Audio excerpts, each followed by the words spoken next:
today we are going to cook, I would say this is my favorite curry. This is something most Indians love, I would say, and that is salted fish curry with vegetables. Now the vegetables depend on what you get and what you can afford to put in. There are certain vegetables that goes very well, but this is what I can find right now. I can give you alternatives to this. Brinjal is a must, right? And then I'm putting white radish because I simply love this radish. Many people do not use, and I use also, this is about half a radish. This is about a quarter of a huge carrot. I use this carrot also for color to make the whole thing look nice, right? And cut your 2 brinjals and soak them in water so they don't oxidize. And then we have 2 sprigs of curry leaf, 1 green chilli cut into half and cut into 2 again, 2 tomatoes chopped up, and 2 potatoes. Some people never use potatoes, but I particularly love it. And there's another veggie like a drumstick. They call it a drumstick. I'll tell you the Malay name now. It's buah kelo.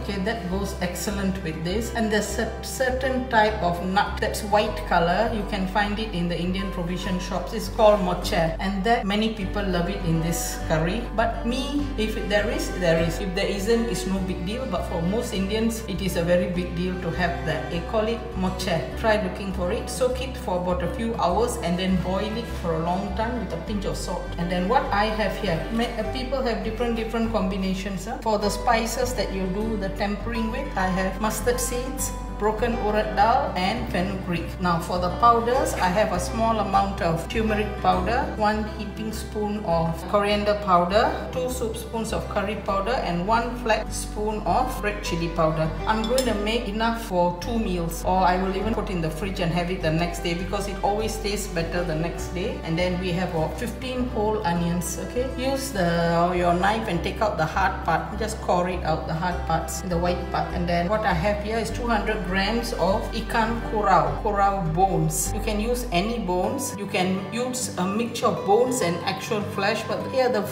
bones already contain some flesh, so this is just nice. And kurau is one of the best to use. So I've told you about the powders already. The other thing you need is 1 lemon size asam jawa, tamarind soaked in water. And this oil, if you can find it, it is called gingerly oil in Indian provision shops. They have the good variety and the variety they use for bathing purposes. This is the good variety. So you can have a mixture of this and normal oil if you want it, which is what I'm doing today. This gives a very strong taste, and I must tell you to open your windows when you cook this curry because it's got a very strong aroma. I like it, but if you're not Indian, maybe it's too strong for you, so air your house as you're cooking this so the smell goes out. 2 biji terung dipotong besar-besar macam ni dan rendam dalam air. Ini 200 gram tulang ikan kurau. Okay, ada daging pun dalam tulang tu, pilih yang macam ada daging sikit. Lepas tu saya pakai lobak putih, lobak merah, daun kari, 1 cili hijau, 15 bawang merah kecil, tak payah potong ya, cuma tempat akar tu kopek-kopek dengan pisau tajam. 15 biji bawang putih yang telah dibelah 2 sajalah.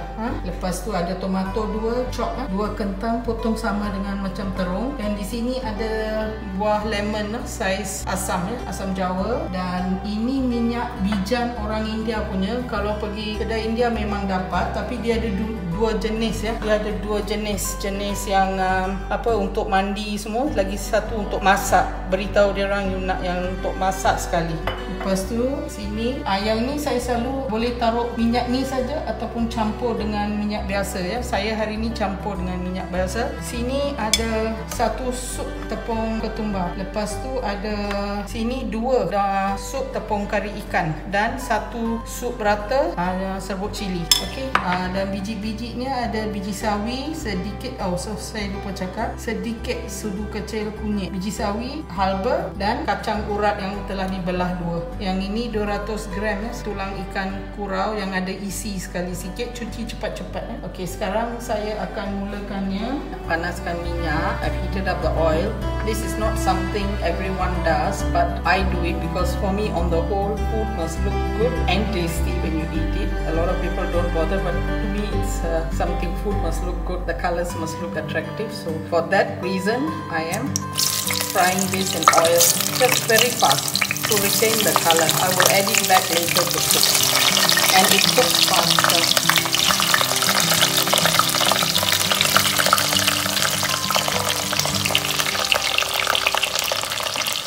Sebab saya menggoreng ini dulu adalah untuk mendapatkan warna yang cantik dalam kari kita ya. Sebab Aunty suka apa-apa yang warna-warni sikit. So saya masak ni untuk dua tujuan. Satu untuk menaikkan warna, satu lagi untuk lebih cepat masak nanti dan tak hancur ya. And now I'm adding in the gingerly oil. Okay.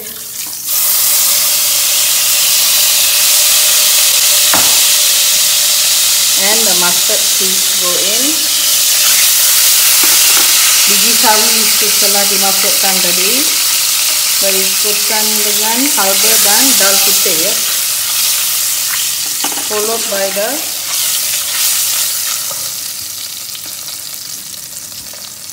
by the fenugreek and the urad dal, broken urad dal. And after this, I am going to add in the shallots. Saya masukkan bawang merah dulu ya.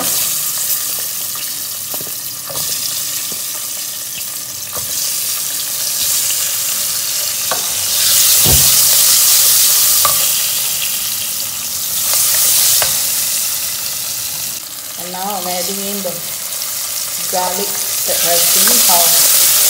Stir fry this, followed by the green chilli. Add the tomato.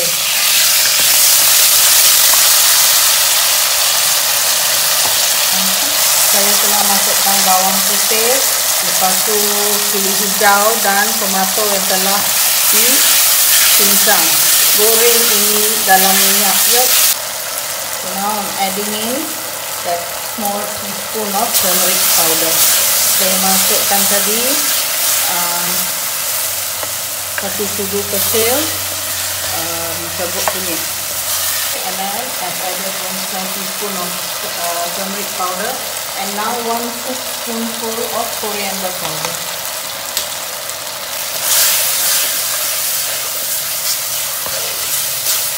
And at this stage, I would add in the white radish, because this will take some time to cook. So I'm adding that first. The carrots I will add later on, because that will cook very fast. I'm adding the radish first, stirring it, and then I have mixed the two powders, the fish curry powder and the chili powder. I have to mix it well before I add it in. And before I add that in, I would add in the curry leaves.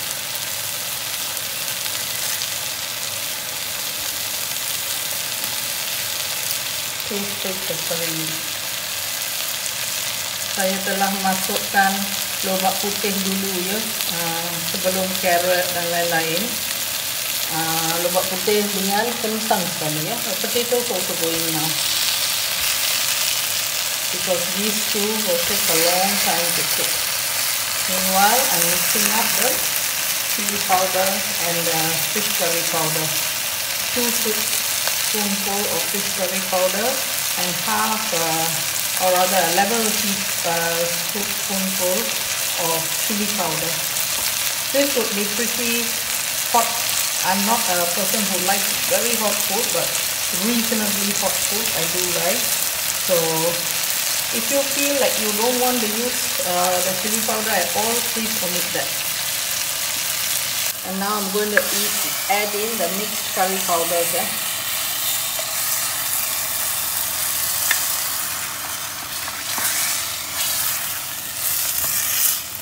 And this you will have to cook for a long time with the lid closed. This is to ensure both the potatoes and this will cook, but I would add a bit more water.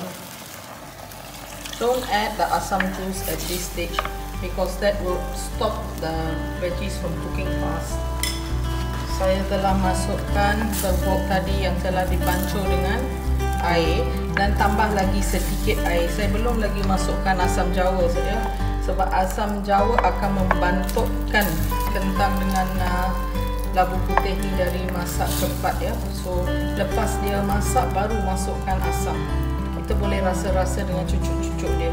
When you're cooking this, you have to put on the lid And please check every now and then, because coriander powder will cause the curry to stick at the bottom. So stir it every now and then. And now I will put in the carrots. Bila masak tadi dengan cara tutup ya, tolong buka dan kacau sekali-sekala sebab ada serbuk ketumbar dalam tadi kan. Serbuk ketumbar akan senang terbakar ya dekat bawah, senang lekat. So kena kacau sekali-sekala. Dan sekarang saya dah masukkan carrot dan saya masukkan asam jawa. Kari ni kena macam berair sikit baru sedap dimakan dengan nasi. Boleh bertambah-tambah nasi tu. Okey. Sayur-sayur lain yang boleh kita masukkan yang betul-betul sedap adalah buah kelor. Tapi tadi saya pergi cek dekat kedai, suami saya pergi, memang tak ada. Lagi satu ada sejenis kacang, dia orang panggil kacang mocer putih, bulat-bulat. Kacang tu kalau ada memang orang India mesti taruh dalam ni. Saya tadi tak ada, so tak pakai, tapi tak apa. Memang sedap juga macam ni ya. I've added in the tamarind juice. This is supposed to be a bit of a runny curry because it will go very well with rice. Sometimes when you cook this, you can eat 2 to 3 rounds of rice. Okay, I'm cooking this down first, followed by the dried fish, and the brinjal goes in last. Okay, can you see the adjusting the potatoes? Okay, as long as it's a bit cooked, it's alright, because we are going to close this. This is a clay pot, and we are going to close it. It will further cook in the heat. So as long as the thing can go in, and this one is definitely cooked. I am now going to add in the salted fish. Tadi saya sudah test ya, kentang tu dah empuk. Tapi jangan risau kalau tidak betul-betul soft ya, sebab kita akan tutup belanga ni dan dia akan masak lagi dalam covernya.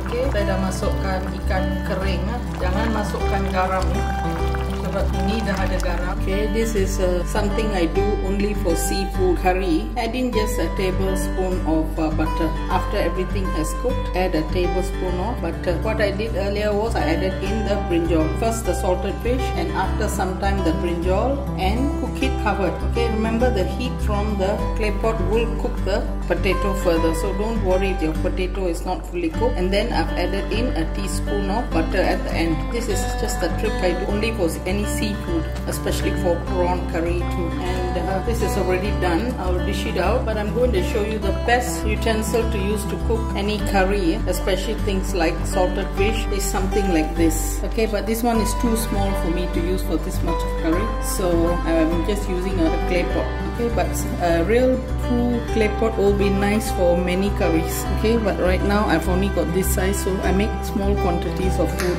in this sort of clay pot. But I'm going to dish it and serve it in the, and look at the consistency of the curry. This will thicken as it cools down, and the best way to eat it is to close it and keep it and eat it. But if you eat this the next day, is nicer, much nicer the next day. Kalau curry ni disimpan semalaman lagi sedap. Dan lepas masak tadi saya masukkan ikan kering, lepas tu terung yang telah digoreng sikit, dan saya tutup dan off api tadi. Sekarang saya naikkan api sebab saya masukkan sedikit butter. Butter sedap untuk kari-kari ikan dengan udang dengan ikan kering macam ni ya. Okay, sekarang saya off dan tutup. Sekejap lagi saya hidang. Okay, this is Aunty Kari's favorite dish. I'm already drooling and getting ready a plate of hot rice to go with this. For me, this is just enough. Anything else you want to add on to this, because it's like a one-pot dish, would be papadams and the Indian style egg omelette I showed you the other day. That would go very well with this, and some papadam and hot white rice. Okay, and this will taste much better the next day or tonight. Ini kari kegemaran anti COVID. Saya pun sudah lapar, hanya sedia untuk tambah nasi sekarang. Dan kalau ada apa-apa yang lain yang boleh padan dengan ini adalah papadom dan telur dadar gaya India yang saya tunjuk hari itu. Itu bagus kalau padan dengan ini. Sayur semua dah ada dalam ini. Okay?